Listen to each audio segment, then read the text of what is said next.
What's going on, everybody? Today we are reviewing Season 6, Episode 1 of Naruto, Deep Cover, A Super S Rank Mission. If you have Netflix, if you're looking at the actual lineup when it was originally aired, it was actually Season 4, Episode 4 for the Japanese version. And overall it's Episode 136. So we start the show or the episode off with Naruto being dragged away from the ramen shop by the medical team.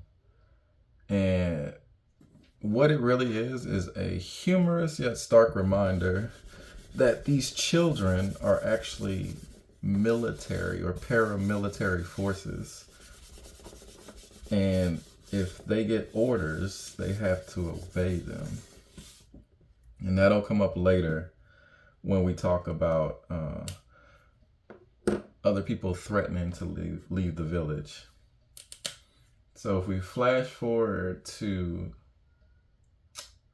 Sakura crying to get Sasuke back, she's remembering how he actually left the village and how, again, these are a paramilitary force that is led by children who haven't even hit puberty yet. So it's hard to keep that in context when you're enjoying the show, but just think about that. So eventually in the episode, Sakura gets to the point where she feels like she's too weak and she wants to get stronger and become like Tsunade. But what she doesn't understand is Tsunade had to get there because she was a feminine energy who had a love in the past. And when she lost her older friend, or her friend who joined the medical corps with her, and also her little brother, that's when she actually had to bring that feminine energy down and become more masculine. So she actually used that energy and put it into the physical world as opposed to the spiritual world. She became more obsessed with the medical side, which would be, a physician, somebody who thinks that everything is physical, as opposed to her having her spiritual powers engaged. So the medical, but then also her strength.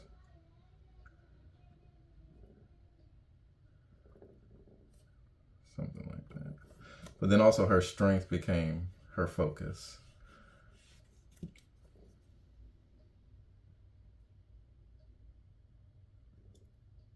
I know there's an N in there somewhere.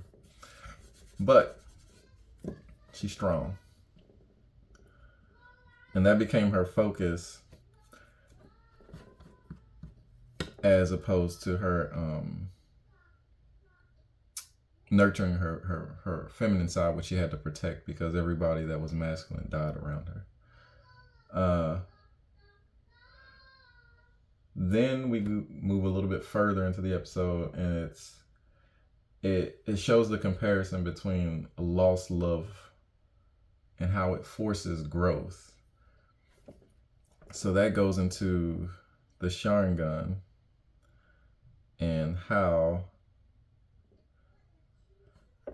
it causes a person's eyes to change when they cut their heart chakra off. And you may know people like this or you may not know people, but when somebody does that, there's a glossiness in the eye. It's not as bright as it used to be.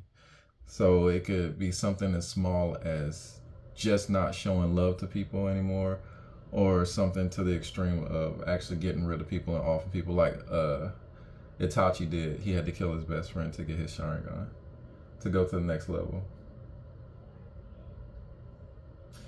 And it also shows how Sakura is mimicking Sasuke because she is her masculine half. And once he leaves, all she knows is what he did. So she tries to become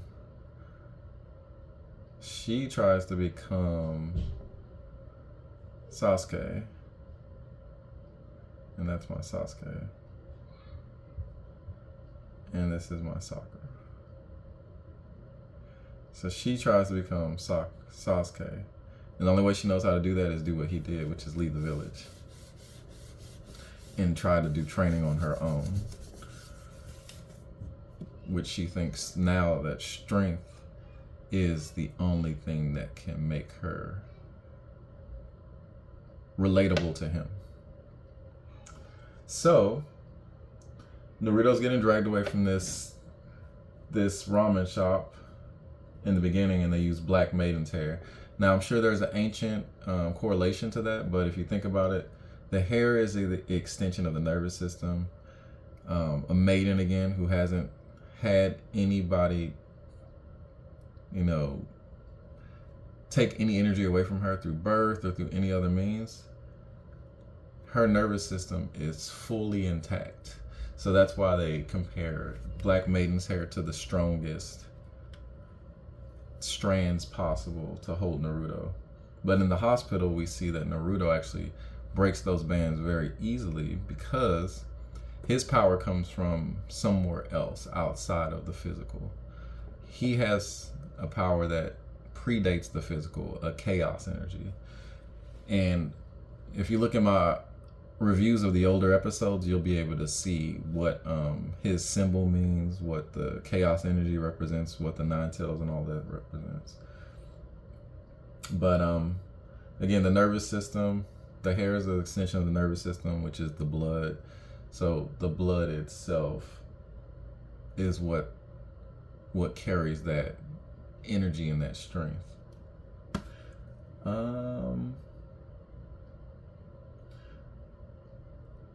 So if we move a little bit further into the episode, we find out that Orochimaru is using another village surrounding the Sound Village as a geopolitical refuge. Something like refugees or something like militant forces hiding within a country that is either neutral or has no quarrels with the people that are looking for them. And this is used a lot throughout history.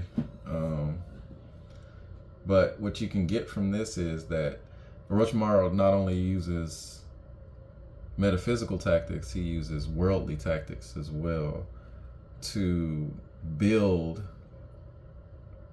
his following. And then we'll talk about that as well, more so in the future. But he also uses different ploys that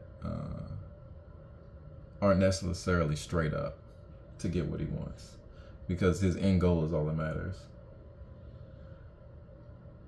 Now we can also see in Naruto throughout this whole ordeal is that he made the promise that he didn't keep. And that's the reason why they're going on this deep cover Super S rank mission, because they weren't able to get Sasuke back in the previous season or the previous episode, depending on which way you're coming from.